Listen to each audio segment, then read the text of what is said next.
If you believe the stories, mankind's pride gave rise to the Darkspawn.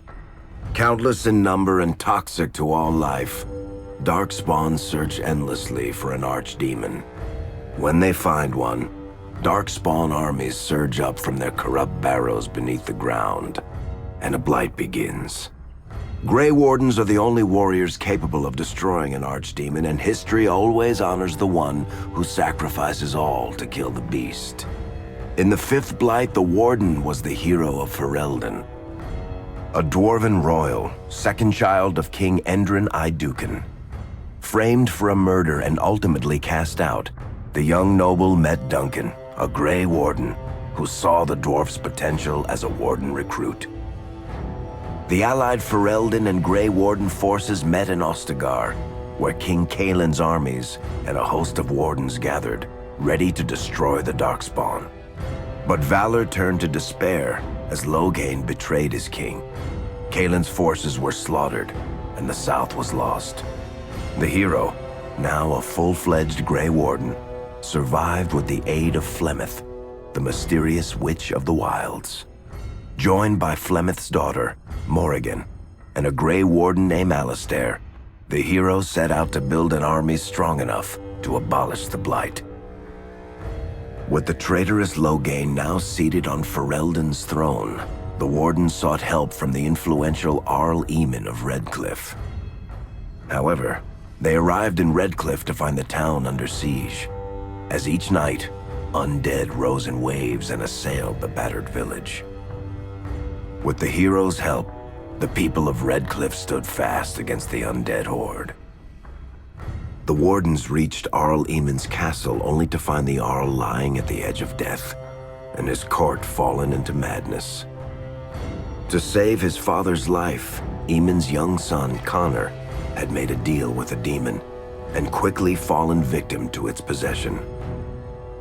The hero intervened, freeing Connor from possession and breaking the demon's hold over Redcliffe. But deals with demons are never straightforward. The demon agreed only to save Eamon's life, not restore him to health. Arl Eamon needed a miracle to recover. The hero located an urn containing the sacred ashes of Andraste, which were said to cure any ailment. The urn was protected by ancient traps, tests of will, and a dragon-worshipping cult that wanted to twist the urn's power to its own ends. The urn remained pure, but mysteriously disappeared after the Wardens departed. Only the temple dedicated to it still stands. With a pinch of the ashes, the hero restored the Arl to health. Informed of Loghain's treachery, Eamon swore his political and military support. The circles of Magi are bound by oath to aid the Grey Wardens in times of blight. However, Lake Calenhad's tower could offer little help. One of its mages, Uldred, had become possessed by a pride demon and was twisting other circle mages into abominations. The hero fought to the top of the tower and defeated Uldred, saving the remaining mages. Grateful for their lives, the mages joined the Warden's army. The allies gained at the circle were not the only soldiers to join the Warden's forces, however. Dalish elves don't usually make alliances, but even deep hatred can be set aside in the face of oblivion. An ancient curse was destroying Ferelden's largest Dalish clans, turning the elves into werewolves. Zathrian, the clan's keeper, claimed that the cure required the heart of the great wolf, Witherfang. Years before, Zathrain himself had afflicted a group of humans with the curse that now ravaged his clan. As long as he lived, the curse endured. The hero freed the werewolves from the long-standing curse, and the Dalish joined the Warden's forces. Blights may happen hundreds of years apart, but the dwarves who live below the surface of Thedas fight Darkspawn every day. No one is better schooled in battling Darkspawn than the warriors of Orzammar, except perhaps their allies of old, the Grey Wardens. The hero arrived in Orzammar in the wake of King Endrin's death to find political factions fighting for control of the dwarven capital. Only the vote of a venerated paragon could break the deadlock to elect a ruler, and order the dwarves to honor their Grey Warden treaty and join the battle against the new blight. The hero set off to find a paragon named Branka, who had disappeared into the deep roads in search of a legendary artifact, the Anvil of the Void, created by the renowned smith Caradon to forge mighty war golems. With Branka's help, the hero restored the Anvil of the Void, and a small army of powerful golems joined the Warden's forces. The hero emerged from the deep roads with a master-forged crown to bestow the paragon's favor upon whichever rival candidate would be crowned king. Balin, the youngest son of King Endrin, who was suspected of foul play, or Haramont, the aging traditionalist backed by the Dwarven Assembly. Balin followed his father to the throne. He leads with a ruthless but progressive hand, seeking to re-establish ties to the surface kingdoms. With Dwarden's strength now bolstering the Warden's army, the hero had to deal with Loghain so Ferelden could stand unified against the Darkspawn before the Blight swallowed the world. The kingdom of Ferelden stood divided. While some nobles supported Loghain's regency, others condemned his inaction against the Darkspawn. Civil war brewed, and Arl Eamon called a landsmeet in hopes of curtailing the conflict and removing Loghain from the throne. Loghain was found guilty of treason, and the hero carried out his execution in Denerim's palace. As the Warden's united army massed in Redcliffe, the Darkspawn overran Denerim, laying siege to Ferelden's capital city. The hero's army fought valiantly through Denerim and broke the Darkspawn's siege. On Fort Dracon's highest tower, the hero's strongest allies fought alongside the Warden in a final heroic battle against the massive Archdemon. The Archdemon was killed without the sacrifice of a Grey Warden's life. With no Archdemon to lead them, the Darkspawn scattered. Most fled underground, still teeming in number and always seeking a new Archdemon to awaken. The shattered kingdom of Ferelden embarked on a long journey to recovery.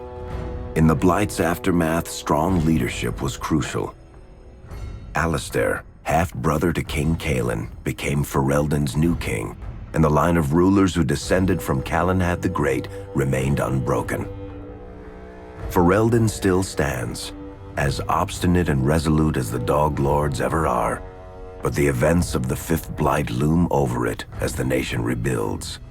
For people across Thedas, legends of the hero of Ferelden remain the nation's brightest beacons of hope during its darkest times.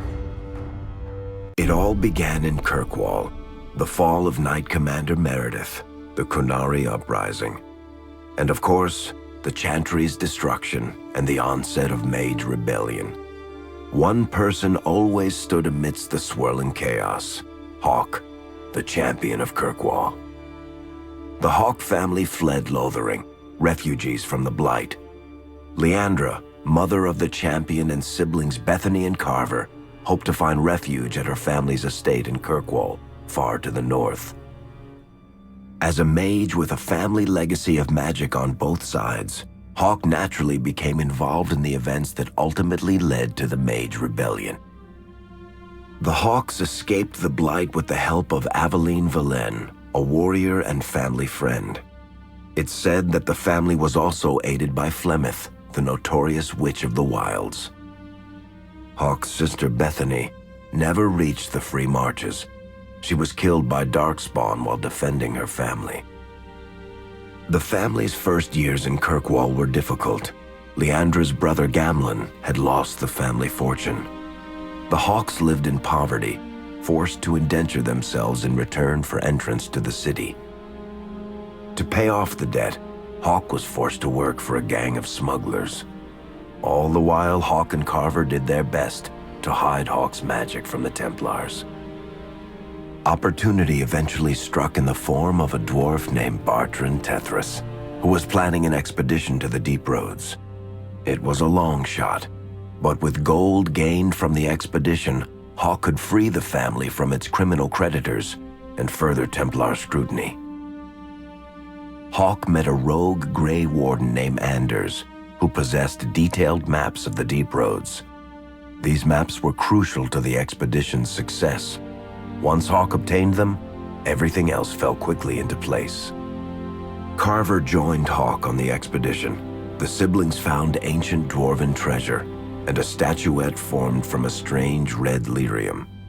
Carver fell victim to the blight that suffuses the deep roads, but Anders led him to a group of Grey Wardens who were able to save his life. The gold Hawk recovered from the deep roads brought back Leandra's stately childhood home in Hightown. The Hawks had barely settled into their new home when Leandra was murdered, a deeply sinister and twisted killing. Hawk hunted down Quentin, the blood mage responsible, but could not prevent Leandra's death. Leandra's tragic death was part of a critical problem facing Kirkwall. Rising tension between the city's mages, who felt increasingly oppressed, and Templars, who grew increasingly suspicious of their activities.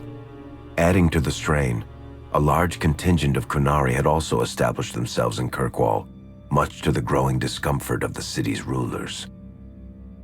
After their dreadnought was shipwrecked many years before, a group of stranded Kunari were allowed to remain in a cordoned-off area in Lowtown. As time passed, the Kunari made no effort to return home and offered no explanation about why they remained. Tensions rose to a breaking point. Revered Mother Patrice, convinced the Kunari were a threat to the Chantry's faith, incited violence between the Kunari and the Kirkwall populace. Hawk knew that Patrice would bring about unnecessary conflict.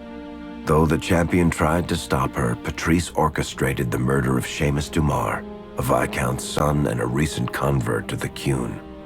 When her crime was discovered, a Kunari assassin killed her. After Seamus was murdered, the Arishok of the Kunari group lost patience with the humans of Kirkwall. They would now submit to the Qun or die. The Kunari struck hard and fast. They took the palace in Hightown and beheaded the Viscount to immediately quash any resistance. Aided by Knight Commander Meredith and First Enchanter Orsino, Hawk reached the palace and stood toe-to-toe with the fearsome Kunari leader. Hawk fought the Kunari leader. The fierce battle resulted in the Arishok's death and the liberation of Kirkwall from its brief occupation. The Kunari quickly withdrew from the city entirely. Hawk saved Kirkwall and earned the grudging respect of the city's Templars, mages, and nobility, along with the title that history remembers, the Champion of Kirkwall. Kirkwall's problems were still not over, however. After Viscount Dumar's death, Knight Commander Meredith took power and blocked all attempts to appoint a new Viscount. Under Meredith's command, the Templars tightened their grip on the mages, planning to suppress what Meredith saw as a growing rebellion. Anders, who spent years fighting for justice and freedom for his fellow mages, saw that the time for negotiation was past. He destroyed Kirkwall's chantry, killing hundreds, including Grand Cleric Elthina. This single act began a rebellion that spread from circle to circle, until all circles of Magi had risen up in defiance against chantry rule. Though Anders had done the unforgivable, something stayed the champion's hand. Anders survived the day, although many others did not. Fighting spread swiftly through the city. Some mages rebelled openly, many of them succumbing to possession. Templars turned their swords on mages who rebelled and on those who did not. As First Enchanter Orsino refused to bend to the Templars, Knight Commander Meredith demanded that every mage in Kirkwall be put to the sword. Hawk saved many mages from Templar blades, keeping them from succumbing to possession or the temptations of blood magic. In the end, however, Hawk was forced to strike down Orsino, who had betrayed his own values by resorting to blood magic himself. The battle proved one thing: Knight Commander Meredith had gone mad. Hawk saw the truth of it when Meredith unsheathed her sword, and the red lyrium idol from the deep roads was embedded within it. The blade fueled her hatred and paranoia, as it had for months. After a horrific battle, the red lyrium of the Knight Commander's sword consumed her as she died. Meredith became a statue, her face a frozen mask of horror. Little is known of the champion since that final battle. However, Hawke's story lives on in legend and song. Memories of the indelible changes the champion of Kirkwall brought to the face of Thedas. The Mage Rebellion in Kirkwall was felt throughout Thedas, the news spreading like wildfire. The Templars clamped down in response, but each new restriction only made things worse. Led by Grand Enchanter Fiona, the mages voted for independence. The Circle of Magi would govern itself, without the Chantry and especially without the Templars. The result was cataclysmic. 2 circles were destroyed. Those within killed to the last mage, before the rest fled into the wilderness. Perhaps the mighty Empire of Orlais could have intervened in the war before it began, but that was not to be. Grand Duke Espard began a deadly civil war against Empress Celine, vying for the Orlesian throne. The mages were offered safe haven in neighboring Ferelden, but the Templars followed, and so their battle spread across all of Thedas. As head of the Chantry, Divine Justinia ordered the Templars to stand down. They refused, declaring their own independence. Thus, the war began in earnest. Templars hunting mages, mages fighting Templars.